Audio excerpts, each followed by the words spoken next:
So 2 years ago, we was on How We Top about not having enough linebackers. We don't got enough linebackers, yada, yada, yada. Now we got too many. Or you can never have enough. Whichever one it is, we in that category. Let's talk about it, y'all. Yo, that. A, G, L, E, S. Eagles! Eagles! Say fly, Eagles, fly. Fly, Eagles, fly. Fly, Eagles, fly.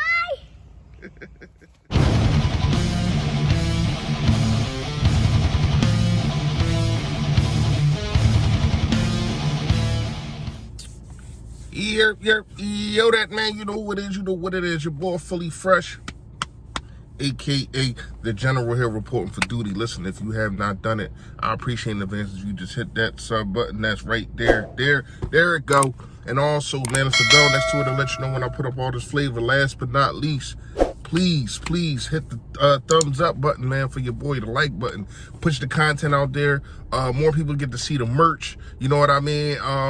More people get to buy the merch, and hopefully I get to quit my job. That's what it all comes down to. Fresh fact of the day. I know, because it doesn't happen to me. But you can't be frustrated. You can be frustrated. I'm not taking that away from you. But here is why you shouldn't be frustrated on a part of an in-house hater. Meaning somebody, you're expecting people on the outside to hate on you and then look at you like, oh man, you ain't really doing nothing, but it's coming from the inside. And I'm gonna tell you why it's coming from the inside. Pause. That's crazy. I'm gonna tell you why those situations be in the inside. It's because of the fact of the matter, they get to see the growth. They get to see firsthand what they wanted, and you got it because you went out there and worked hard for it, or whatever the case may be. They seen it with their own 2 eyes, so they like, damn, why that couldn't be me? And that's when the hater starts coming in, instead of saying, damn, my man got it, my cousin got it, my aunt got it, my sister got it, or whoever. I can get it too. That's motivation instead of hating. All right. Whew. Mr. Howie Roseman, listen. The roster that you have put together, right, is not only eye-popping, but to me, and we're going to talk about this, and I got to look at a couple, I think the Chargers did very well also, but I got to look at some other teams. But to me right now, Howie Roseman should get that GM Year Award. Now, they got to go out there and play. All these picks, the A.J. Browns, the all these guys, they got to go out there and put it on the field and put it all together. But when you just look on paper and look what he has done, look at how he turned around the linebacker core within 2 years. And that's with getting some bad linebackers last year. You know what I mean? So my question is, who is going to start? Who's going to start? When you look at a fact of the matter at this linebacker core, I mean, we all know, to me, I think TJ Edwards is going to start. He's been here. He knows the system. And I thought he played very, very well at the end of the year. But then when you look at a guy like Sean Bradley, is he going to be able to start? Or are you going to have a Taylor in there? I mean, when you look at it, I'm looking at like 7 linebackers right here. You got a Taylor who I thought, when healthy, was at the height of was at the height of the linebacker, should I say. Sean Bradley was playing solid. But when you talk about the athleticism, when you talk about the speed that Taylor has, I thought if he gets some more playing time, because we all know we came into a situation really not playing at college, really not, but he just had the talent. And if he could put all that together, I think he's going to be the scariest out of everybody other than Nakobe Dean. And we're going to talk about Nakobe Dean in a second. So then, you know what I mean? I thought last year the linebacker core improved. They had to find a way to get Nate out of there, Nate Allen out of there. You know what I mean? He signed with another team. So what? Thank you. Bye-bye. You know, it was the other linebacker from Eric Wilson. He was horrible. So they had to filter the bad out, I thought, at the beginning of the season last year, and those guys were getting a start.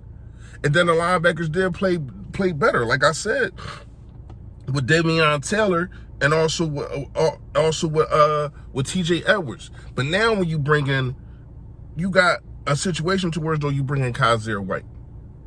Do you think Kaiser White is trying to come to a situation to where as though he's on a 1-year deal and he doesn't start, so he can't fully show the league what he can do still at his age on a 1-year deal? Look, I still got it. You know what I mean? And also the same with Hassan Reddick. Now Hassan Reddick, he's a different type of, I ain't gonna say animal, but he's a different type of weapon. He's a go after the quarterback kind of linebacker. Kind of like who's the guy we had last year, man? I can't remember his name. I know the guy that we had last year that I wanted them to rush the quarterback with him so many times, but they chose to use him. Didn't use him in the playoffs, but they chose to use him at the end of the last 3 games, and it worked. But then they didn't use him in the playoffs. I don't know. But anyway, so he's that kind of linebacker to go get after the quarterback. But then when you look at it, even the backups, like even the backups, when you talk about the kid that we got last year, man, what's his name? In the 7th round. I like him. Hold on, let me find him.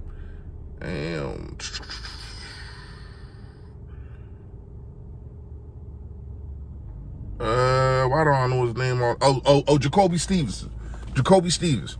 I thought he played well, and also a lot of these guys are going to play. There's a lot of people coming in.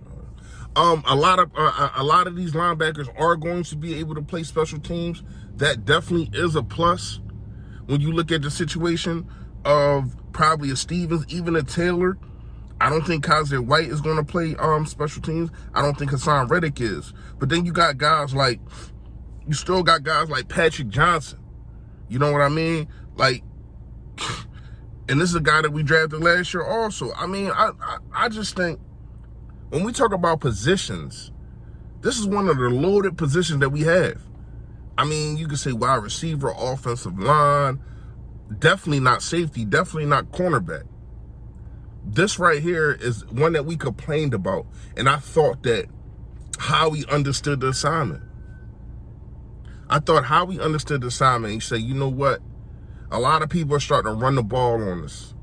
A lot of people are starting to get 100-yard games. And a lot of that is because our linebackers are light in the butt. When we lost Malcolm Jenkins, we lost a big hole in that running game. Let's not try to act like we didn't. And now I think Howie is figuring it out and getting the players to stop the run, but also guys that can get after the quarterback at the same time. And if Jonathan Gannon, once again, it comes down to him, to me, if he can figure this out on how to use these 7 to 8 linebackers here, it's going to be, I mean, they're going to be in trouble. Because you have a guy that can, you have at least 1 or 2 guys that can do everything. I'm talking about rush the quarterback. I'm talking about be a Mike linebacker. You got to me, you got T.J. Edwards and Nakobe Dean that can be a Mike linebacker. You know what I mean? Rush the quarterback off the edge. Nakobe Dean again. Hassan Reddick. And Kaiser White also can be your Mike linebacker. I mean, the talent to me is there. But Jonathan Gannon, once again, is going to have to figure out how to put these guys in a position to where as though you are going to play winning defense football. You got the speed, you have the power, and now you have the charisma. You also have guys that have been playing in the league for a while that know what they're doing. That on their respectful teams, when they played, they was at the top of their game. Don't have them come over here and look like garbage. This is a letter to Jonathan Gannon, man. You have the players. Now let's see if you can pull out the wins. Y'all already know, man. Y'all already know what it is. Stay Philly, stay fresh, y'all. Yo, that. Stay Philly, stay fresh.